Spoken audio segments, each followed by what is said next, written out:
Coffee and Jesus again. So, Donna, um, this is for you. So, the questions you had posted to me, I'm going to answer them. This video shouldn't take that long, but I'm just going to put it out there so that it's out there. So, one of the questions you asked is God still showing himself to Abraham and then speaking to him in other ways? The answer to this is yes, God is still showing himself to Abraham. He's constantly showing himself to Abraham with just the way things are. Because in Genesis, I will tell you this, in Genesis 12, 1 through 3 and 7, that's where God is speaking to Abraham, and then Abraham is responding. All that other stuff that you're reading in that chapter is your background. It's giving you a little bit of history and story and synopsis of what's going on. So that's what's going on with that. Let's take a look. So it's Genesis 12. Let me see. I do have the NLT, so we're going to read it out of that.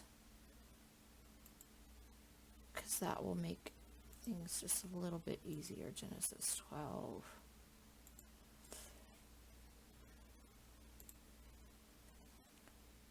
So here it is. Let me get to Genesis 12. 1. This is out of the New Living Translation, so it'll be easier for everybody. It says, the Lord said to Abraham, leave your native country, your relatives, and your family, and go to the land that I will show you. I will make you a great nation. I will bless you and make you famous, and you will be a blessing to others. I will bless those who will bless you and curse those who treat you with contempt. All the families on earth will be blessed through you. You have to remember that Abraham is what started a lot of the nations. Abraham is the father of nations. Abraham, we are descendants of Abraham. So like, even though we started with Adam and Eve, Abraham is also part of that. So everything does go back to Adam and Eve, but Abraham is what gave birth to all the nations. To a point. And then as we go through the Bible, I'll explain more. And then in verse 7, it says, the Lord appeared to Abraham and said, I will give you this land to your descendants. And Abraham built an altar, and there he dedicated it to the Lord who had appeared to him. So in like verse 6, 5, and 4, Abraham's just doing what God has told him to. And remember, Lot is his nephew. Lot is not, that's the first mention of Lot in the book of Genesis. If we look at, I'm going to minimize that. And we don't need my search. If we look at Abraham according to the 4,000 Questions and Answers Bible book that I have, it shows that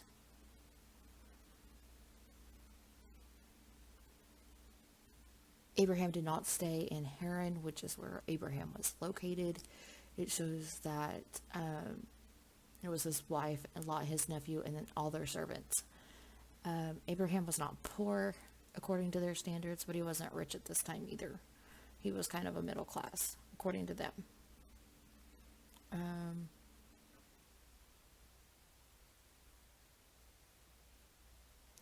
But then if we go down here, minimize that. It shows that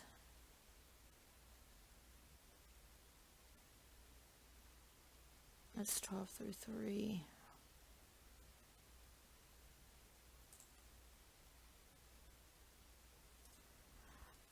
I'm not really going to get into this commentary. Barnes Notes is a little complicated to understand at times if you're still learning. I will tell you that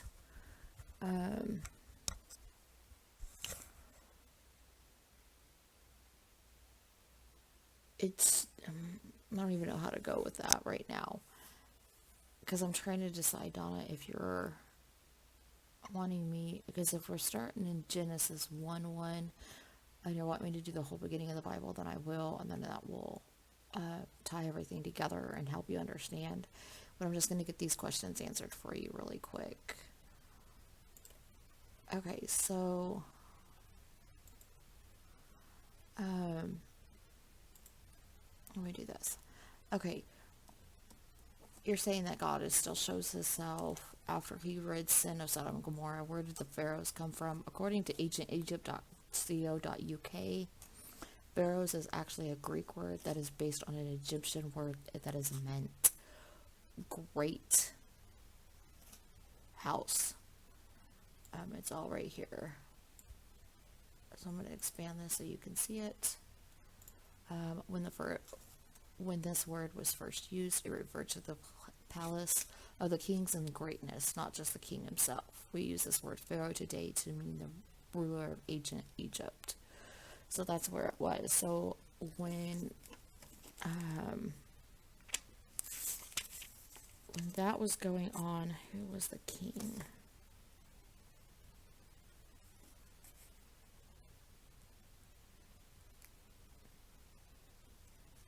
It was really a pharaoh, but I'm trying to see.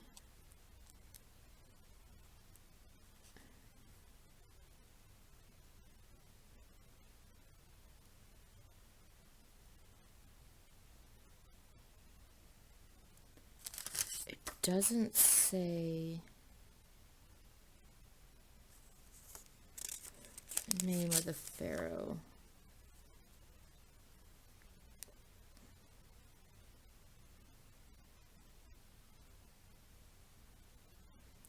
Just to give you a little background on Abraham and Sarai, they were half brother and sister. So there you go. A lot of people don't realize that when they're reading. I'm trying to see if it shows the name of the pharaoh. Let me do a quick Google search. Give me 1 second. Google.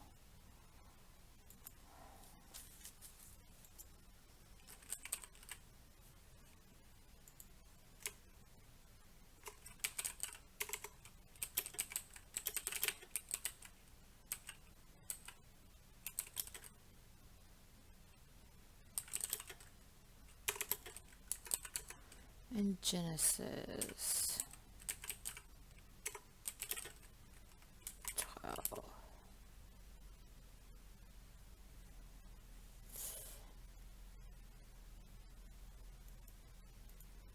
Okay, we're going to go to ebible.com. I'm going to show you.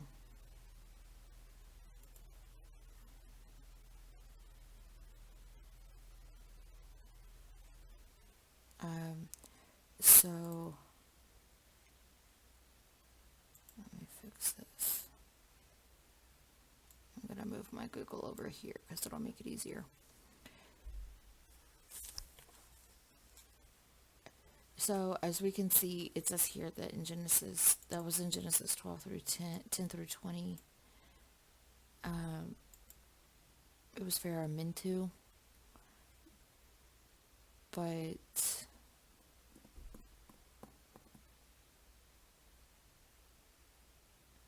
they're also saying it could have been this person too. Let me see what everybody else is saying.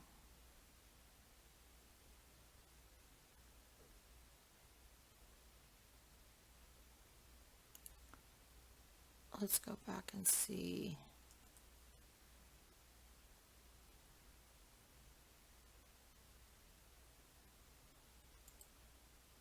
Answers in Genesis is a really good site if you've got questions. I really am starting to like what they have to say. They're a museum, so they're going to be more true to fact.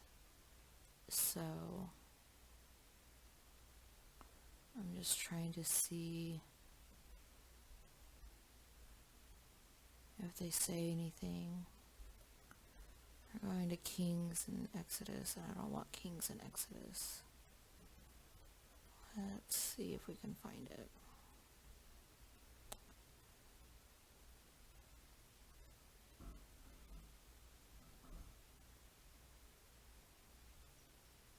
It's not going to say it. But we're going to use this site for this next part. If I can get to my word search. Thank you. And then your last question, Donna, was about Tower of Babel. The Tower of Babel is where the start of different languages happened. Before the tower, there was only one language. The reason that God had scattered the people and made multiple languages because the humans were getting a big ego and thinking that they were God, and they wanted to reach God. So God put a stop to that. So they were trying to build a city and a tower that would reach to the heavens so that they can become God. God didn't like that. He was just like, not happening, not today.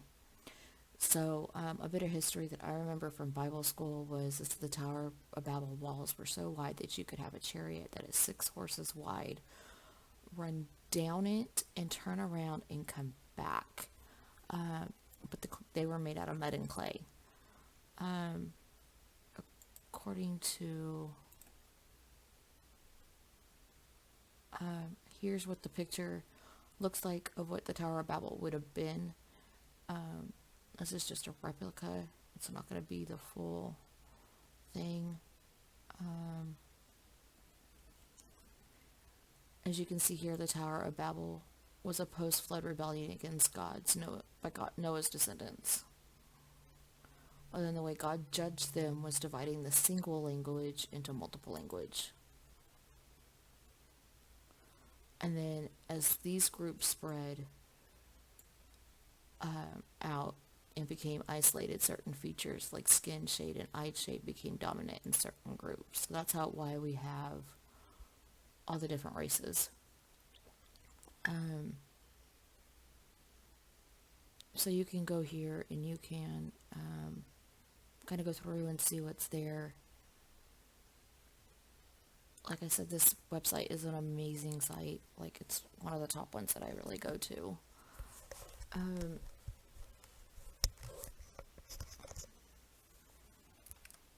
So there's your questions, Donna. I will let you know that, and your last one was Lot goes on for 20 chapters, Lot goes on for 2 chapters, and the main focus for Lot is Sodom and Gomorrah, with his wife, Leah, turning into a pillar of salt. I think it was Leah. Let me double check that. I want to say it was Leah who turned into a pillar of salt because she looked back. And that's a lesson in itself. Just know that don't look back on the past, because it's going to do is harden you. And that's a lesson for me that I need to learn.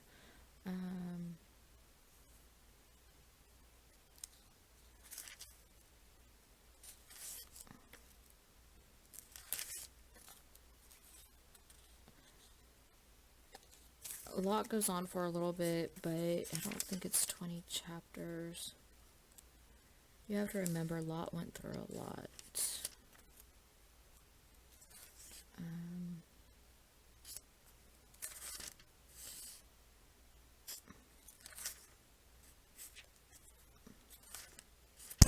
Yeah, I'm only seeing Lot go on for like maybe 2 to 4 chapters.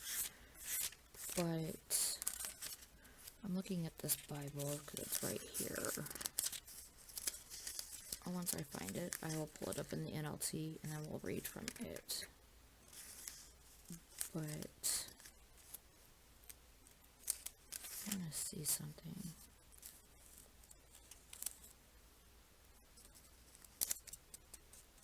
Okay, so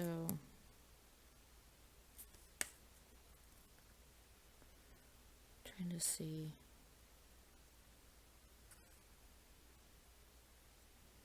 It says Lot's wife looked from, but Lot's wife, this is 1926, but Lot's wife from behind him, foolishly, longingly looked back towards Sodom, an act of disobedience, and she became a pillar of salt. And the cross-reference for that is in Luke 17:32. I'm trying to see if it says Lot's name.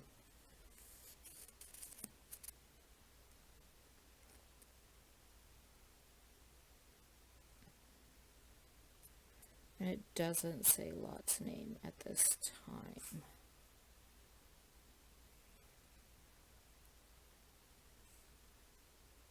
And when it comes to pillars of salt, this is what it would look like.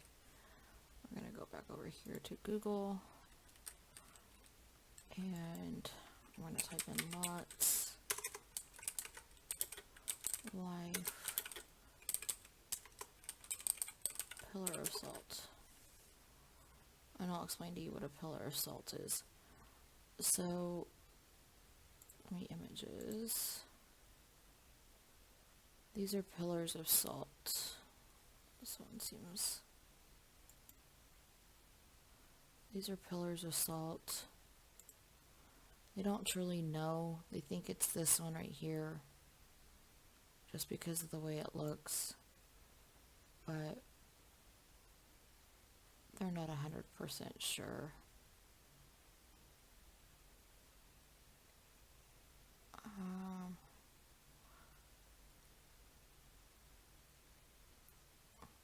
Yeah, see, so they can't find her name. What was the name of Light's Waff? And then surprisingly for all the myths surrounding her, we know it's not a myth, but it just says to remember her. And this is near the Dead Sea. So there's what they think is Lot's wife.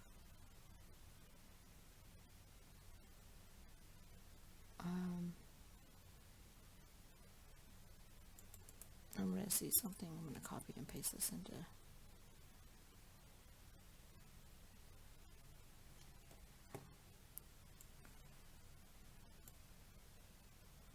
because I can do more with Edge when it comes to this video.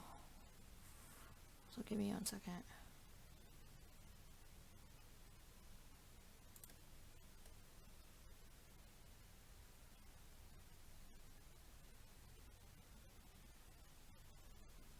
Okay.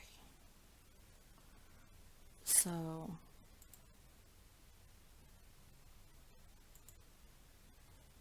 this is where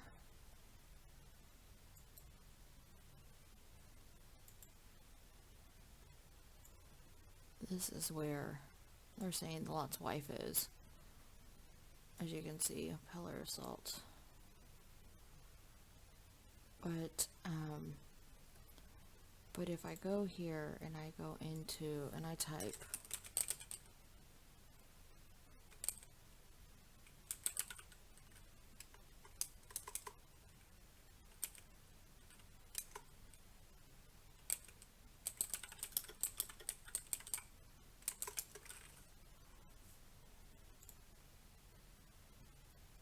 and go to images,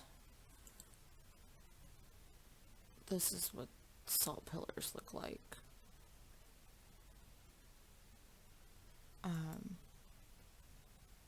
Once again, excuse me, once again they're showing that this is what Lot's wife would look like, but we don't know 100%. So now I don't know.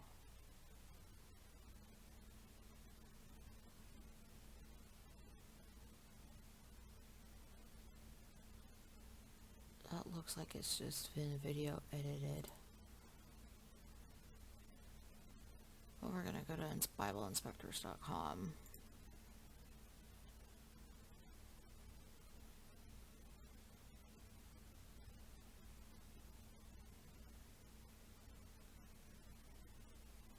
But Donna, that's what I have for you today.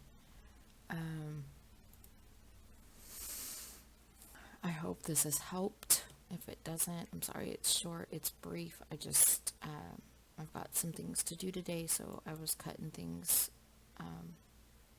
a little short today. Once again, if you're watching on YouTube, hit the subscribe button down below and like the video, share it with your friends. Donna, I'm going to post this in Facebook as well. post comments. Leave comments below if you're on YouTube, and I will see you in the next time.